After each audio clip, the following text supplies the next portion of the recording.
Bismillahirrahmanirrahim. Assalamualaikum warahmatullahi wabarakatuh. Selamat berjumpa kembali dalam video pembelajaran matematika kelas 7 semester 1 yaitu tentang bilangan bulat. Pada video kali ini Ustazah akan menjelaskan tentang permasalahan-permasalahan yang biasanya ada di penjumlahan dan pengurangan bilangan bulat. Sebelum lebih lanjut, kita ulangi lagi tentang sifat operasi hitung bilangan bulat yang akan kita pakai dalam pembelajaran kali ini. Yang pertama yaitu komutatif atau pertukaran. Nah, ini terhadap penjumlahan. Jika ada A ditambah dengan B, itu sama dengan B kali A. Jadi boleh dipertukarkan untuk penjumlahan. Kemudian asosiatif. Ini juga jika ada A ditambah B, jadi ini dalam kurung, kemudian ditambah C, sama dengan itu A tambah B tambah C, ini C-nya dalam kurung. Jadi kalau yang dalam kurung dihitung terlebih dahulu. Boleh dipertukarkan untuk penjumlahan. Kemudian ada juga di sini kita pakai distributif. Jadi di distributif perkalian terhadap penjumlahan itu jika ada A kali B tambah C, ini dalam kurung BC-nya. Kemudian ini bisa dijadikan kali B ditambah A kali C. Ini ya. Kemudian perkalian terhadap pengurangan sama. Jika ada A kali B dikurangi C, itu bisa dijadikan A kali B dikurangi A kali C. Ini ya. Kemudian kebalikan distributif. Jika ada A kali B ditambah A kali C, nanti akan kita pakai hanya dikeluarkan nih. A. Kemudian B ditambah, ini ditambah. Bisa dijadikan seperti ini. Kemudian jika ada A kali B dikurangi A kali C sama dengan A. Ini. Nah, A-nya boleh dikeluarkan. Kebalikan distributif kurang. Kali B dikurang, sama dikurang C. Penggunaannya di slide berikutnya. Jika kita menemukan permasalahan seperti ini, ditambah 3 ditambah ini titik-titik ini tidak disuruh diisi, artinya ini dan seterusnya 1 tambah 2 tambah 3 tambah dan seterusnya ditambah 48 ditambah 49 ditambah 50. Itu berapa hasilnya?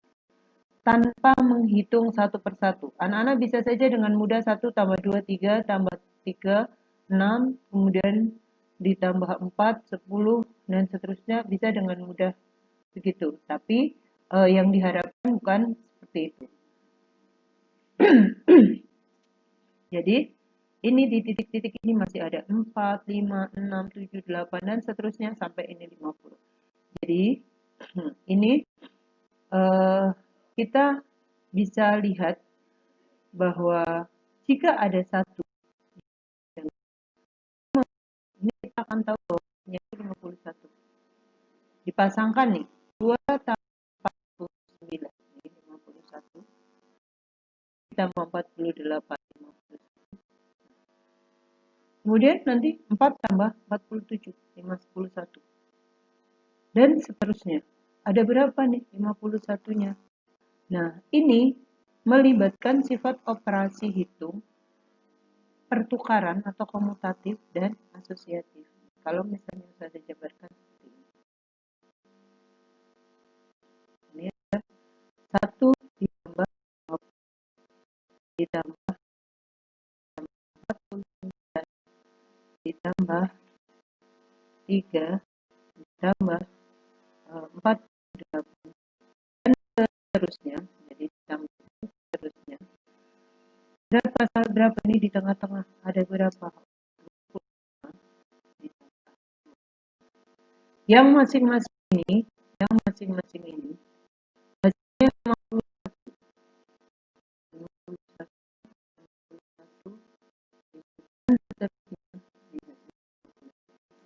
Ada berapa 51? Nah, kita lihat ada berapa bilangan berurutan yang dijumlahkan. Ada 50 bilangan. yang dipasangkan dua-dua. Dipasangkan dua-dua. Ada 50 bilangan dipasangkan dua-dua, sehingga ada berapa pasang? Ada 25 pasang. Nah, berarti ada 25 pasang yang masing-masing jumlahnya 51. Jadi berapa dong kalau dijumlah? Ada 25 pasang yang masing-masing jumlahnya 50. Oh, berarti 25 kali 1. Berapa hasilnya? 25. Berarti tanpa menghitung satu persatu, jumlahkan dari depan, ini hasilnya adalah 1000.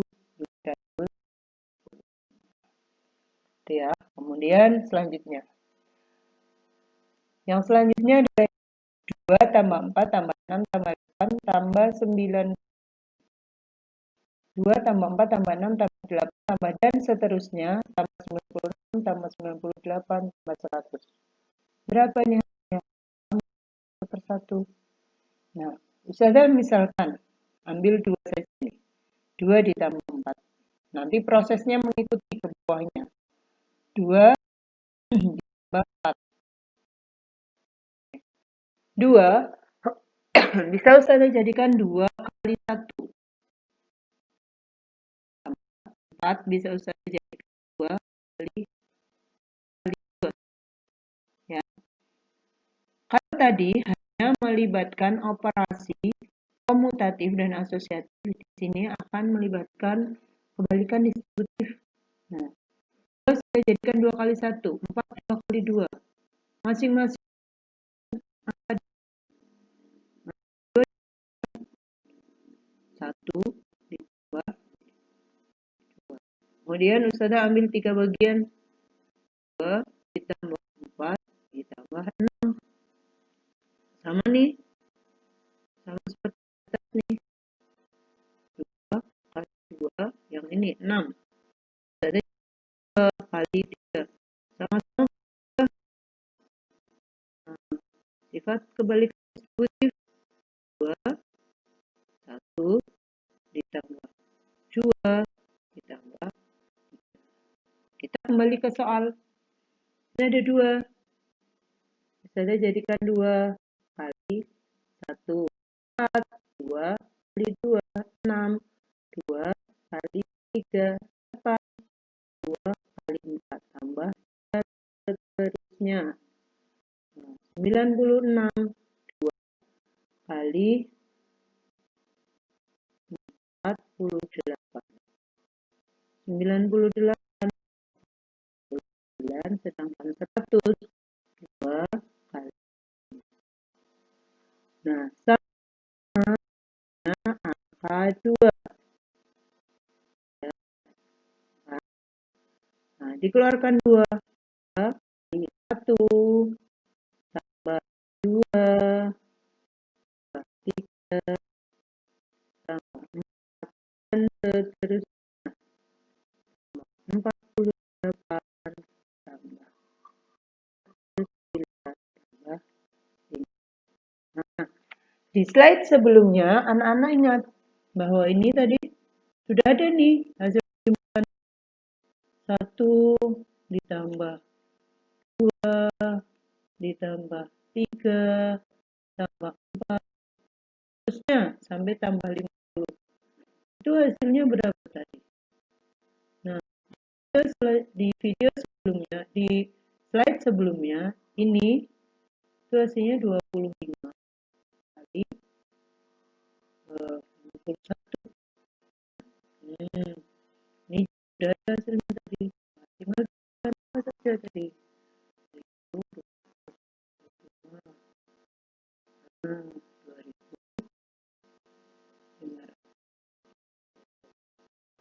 Kalau kita belum menghitung ini, maka anak-anak lebih mudah dihitung dulu dari 2 kali 25, 50. Oh, 50 kalikan 51.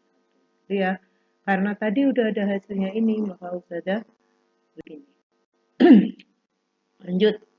Sekarang kalau ada permasalahan seperti ini, tentukan hasilnya tanpa menghitung satu persatu.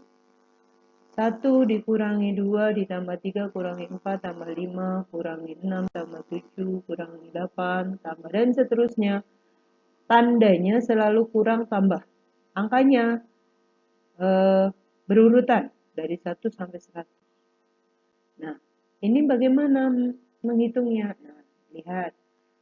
1 dikurangi 2, hasilnya berapa? Negatif 1. Kurangi 4, negatif 1 juga. 3 kurangi 6, negatif 1 juga. Kurang 8, negatif 1 juga. Dan seterusnya. 99 kurangi 100, negatif 1 juga. Nah, tinggal begini. Ada berapa kali negatif 1? Nah, di sini ya, ada 100 angka. 100 angka yang dikurangi dari jumlah. Jika dipasangkan dua-dua, hasilnya negatif 1. Negatif 1. Ada 100 angka dipasangkan dua-dua negatif 1. Jadi ada berapa pasang? Oh, berarti ada 50 pasang. Yang masing-masing jika dipasangkan hasilnya negatif 1. Nah, ya, berarti hasilnya negatif. Nah, berarti tanpa menghitung satu persatu, ini hasilnya negatif. Kemudian slide selanjutnya. Ini sudah masuk soal cerita. Seekor katak mula-mula di titik 0.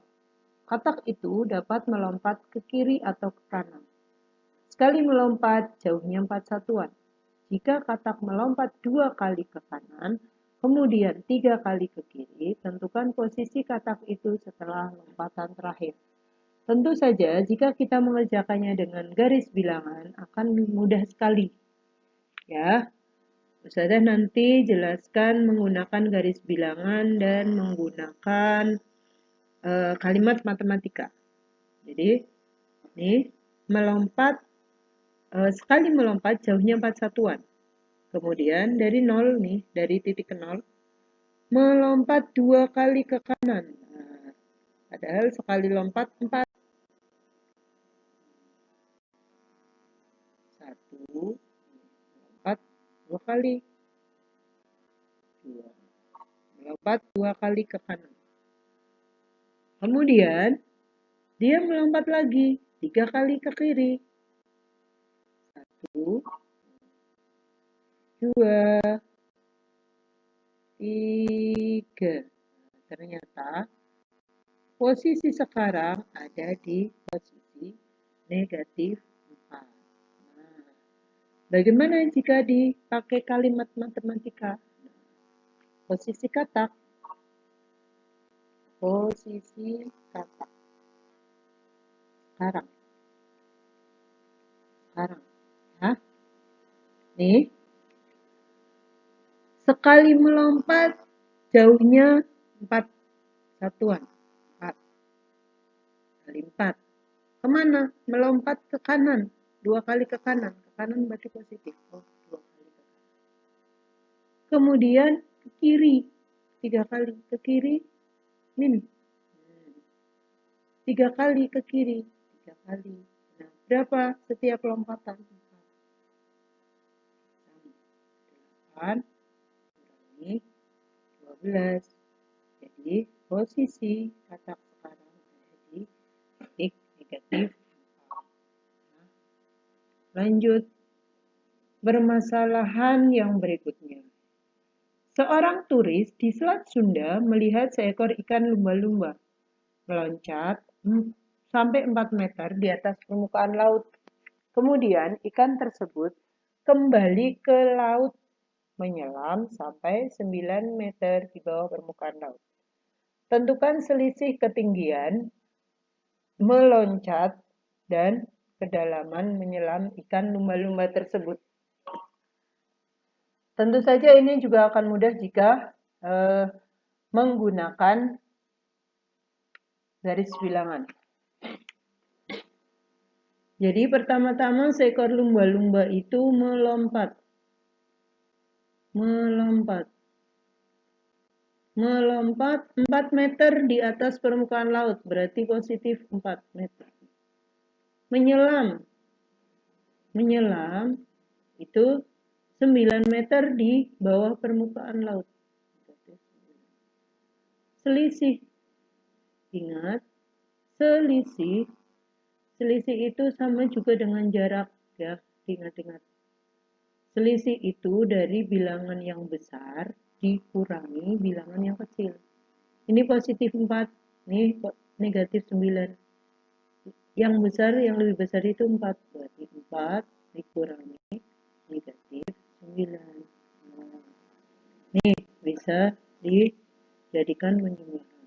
4 ditambah 9. Jadi selisihnya 13. Jadi selisih melompat, selisih ketinggiannya adalah 13 meter, ya.